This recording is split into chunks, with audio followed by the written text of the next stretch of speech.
Доналд Тръмп, 78-та година, бизнесмен и президент.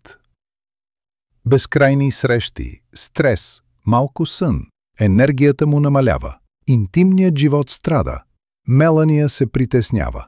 Проблемът – ниска енергия и либидо от месеци, умора дори след почивка. Интимни проблеми влияят на самочувствието. Чувствах се изтощен въпреки успеха. Енергията ми беше на нула, споделя Тръмп. Откритието.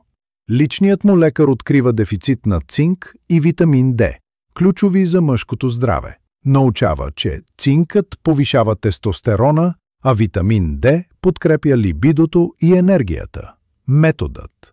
Всяка сутрин с храна 15 мг цинк, високо качество, 4000 ИО, витамин D3, смесени в протеинов шейк. Прием точно в 8 сутринта. Комбинация с богата на протеини закуска. Лесно и ефективно. Резултатите. След 6 седмици. Енергия 200%.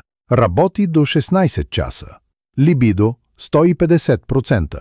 Концентрация 180% на срещи. Мелания забелязва промяната. 300%. Мелания каза: върна се моят силен мъж. Чувствам се като на 50.